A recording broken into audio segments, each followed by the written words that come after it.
안녕하십니까, 헤이오션입니다. 오늘은 죄수의 딜레마와 흡사한 미국, 중국 관사 전쟁과 또 한국이 앞으로 나아가야 할 방향에 대해서 이야기를 해보겠습니다. 여러분들 학창 시절에 배우셨을 거예요. 이 죄수의 딜레마, 이 표 굉장히 많이 보셨을 겁니다. 이런 죄수의 딜레마를 가지고 현재 상황을 한번 분석을 해보고요. 그럼 한국은 어떤 기회가 있을지에 대한 고민을 해보도록 하겠습니다. 최근 중국이 예상대로 미국의 관세 부과에 대해 보복 관세를 응수를 했죠. 이에 따라 미국은 다시금 중국에 더 높은 관세를 예고하고 있고, 이렇게 글로벌 무역 전쟁이 본격화되고 있습니다. 이런 상황은 앞서 말씀드린 것처럼 죄수의 딜레마랑 같아요. 매우 흡사하다고 보입니다. 프리즈너 딜레마는 두 사람이 서로 협력하지 않고 개별적으로 행동할 경우 모두에게 더 나쁜 결과를 초래한다라는 게임 이론의 모델이죠. 아까 보여드렸던 이제 그 표를 좀 한국말로 좀 정리를 한 거죠. 용의자 A와 용의자 B가 협력할 경우 둘 다 6개월만 살고 나오는 거예요. 근데 둘 다 배신할 경우 둘 다 5년을 이제 하는 거죠. 협력하면 모두 이득일 것이고 배신하면 모두 손해. 한쪽만 협력하면 한쪽은 손해고 한쪽은 이득을 보겠죠. 이러한 이론 모델입니다. 트럼프의 관세 정책은 국제무역판 죄수 딜레마라고 봐요. 트럼프는 이렇게 얘기합니다. 너는 나한테 협력을 할래? 아니면 맞설래? 자, 뭐라고 얘기했냐면 개별적으로 협력, 협상을 통해서 상호 관세를 낮출 수 있다고 얘기를 했어요. 지금 여기 보시면은 차이나, 유럽, 베트남, 타이완, 재팬, 인디아, 타일랜드 뭐 다 보시면 아시겠지만 대부분 이렇게 관세를 맞은 나라들은 동아시아 수출 강국들입니다. 어, 관세 폭탄을 맞은 사람들은 미국의 제조업을 뺏어갔다라고 이야기하면서 동아시아 수출 강국들이 이제 관세 폭탄 대부분을 맞았는데요. 이들 국가들은 서로 비슷한 제품을 미국에 수출하며 서로 경쟁 관계도 있습니다. 사실 이런 관계 속에서 공조가 쉽지 않죠. 왜냐하면 자국민을 우선을 해야 하는 나라들 입장에서는 쉽지가 않습니다. 하지만 공동 대응에 성공한다면 이 트럼프의 전략은 무력화가 가능하죠. 근데 트럼프가 공동 대응을 하게끔 놔둘까요? 그게 저는 아니라고 봅니다. 미국이 한중일 통상산업부 장관들이 만나가지고 협력을 모색하는 것을 반겼을까요? 절대 아닙니다. 자, 여기 보시면은 대미 무역 상회국 상호 관세를 보면 중국 34%, 이번에 다시 때린다고 했죠. 베트남은 46%라고 했지만 이제 뭐 0%로 내려가려고 합니다. 베트남에서는 뭐 상호 간의 협력을 통해 가지고 0%로 줄인다는 이야기가 있습니다. 자, 그리고 대만, 일본, 한국 이렇게 대부분인데 이 상호 관세율 이거를 각 개별적으로 미국과 협상을 하라는 이야기예요. 한국은 어떻게 해야 될까요? 한국은 한미 FTA를 체결했었던 한 나라입니다. 이게 어느 때 시작이 되었냐면 노무현 정권부터 추진이 되었죠. 예, 그렇게 해가지고 이명박 정권에서 한미 FTA가 되었던 걸로 기억을 해요. 자, 한미 FTA는 2006년 2월 협상을 시작을 했죠.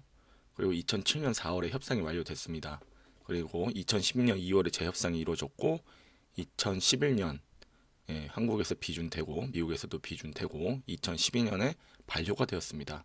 그래서 양국은 5년 이내에 상품에 대한 95%의 관세를 철폐하고 금융 서비스 등 다국적 기업에 대한 새로운 보호 조치를 도입을 했죠. 예, 이게 대단한 성과였습니다. 근데 이런 상황에서 25% 관세는 이례적이고 불쾌한 일이죠. 그러나 현실적인 전략은 미국과의 협조와 타협입니다. 네, 저는 네 가지 대응 전략을 한번 고민을 해봤는데 이 네 가지 다 전부 어려운 상황이에요. 자, 미국과의 외교 채널 강화. 지금 우리나라는 윤석열 대통령 파면으로 리더가 없어요. 그리고 공무원들 또한 움직일 수가 없습니다. 지금 다음 대통령이 누가 될지도 모르는데 어디 편에 어디 선에 줄을 내야 될지 모르는 거예요. 지금은 현상 유지가 최선이라고 생각할 겁니다. 그러면은 각 뭐 산업부뿐만 아니라 모든 정부 부처는 그냥 대선 전까지 공동화 형상을 겪을 거예요. 뭐 이제 말 안 듣는 거죠. 지금 뭐 열심히 해봤자 아무런 성과나 보상을 받을 수가 없어요. 예, 지금 한국은 미국과 협상을 할 수 있는 리더가 없습니다. 누가 갈 겁니까? 이재명이 갈 겁니까? 안철수가 갈 겁니까? 없어요. 한국은 두 달 동안 처맞게 되어 있습니다. 네, 현실이고요. 선제적 협상으로 예외 조항 확보, 네, 불가능하죠. 네가 뭔데? 예, 책임질 수 있어? 너 뭐 돼? 세 가지 말이면 우리 공무원들 다 조용히 찌그러집니다. 누구도 권한 대행도 이 모든 것들에 대한 책임을 질 수가 없어요. 네, 모든 결정은 6월 이후에 대선 이후에 결정을 할 수 있습니다. 중국 수출 감소분의 대체 시장 탐색. 뭐 대체 시장 탐색이야 가능하죠. 예, 가능한데 탐색하면 뭐 합니까? 2개월 뒤면은 다 대체가 됐을 겁니다. 예, 2개월이라는 시간이 짧을 수도 있지만 굉장히 빠르게 변화하는 글로벌 공급망 시장에서는 굉장히 긴 시간이죠. 예, 이것도 대통령 탄핵으로 인해서 어렵다고 봅니다. 자, 글로벌 공급망 재팬에 능동적으로 참여. 예, 뭐 기업들 간에 이제 합종 연행은 있을 수 있죠. 그런데 이거는 국가 간에서 선택하고 전략적으로 취해야 될 부분들은 할 수가 없다라는 겁니다. 이렇게 윤석열 대통령 탄핵으로서 발생하는 경제적인 피해는 오로지 국민이 지게 됩니다. 국민들의 가처분 소득이 낮아질 것이고요. 기업들은 신입사원을 뽑지 않을 것이고, 경력사원들도 뽑지 않을 것이고, 또 웬만하면 내보낼 겁니다. 네, 지금 조선업도 올 연말부터 희망퇴직 구조조정한다고 알려져 있죠. 이렇게 뭐 호황이라고 하는 조선업뿐만 아니라 지금 다들 미래가 없음을 인지를 하고 있는 거예요. 그러면은 간접비를 줄여야겠죠? 사무관리직 임금은 낮춰야 되는 겁니다.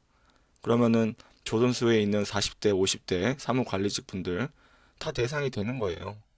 제가 보기에는 빠르면 70년대 후반은 당연한 거고 빠르면 80년대 초반까지도 희망퇴직 제한이 들어올 겁니다.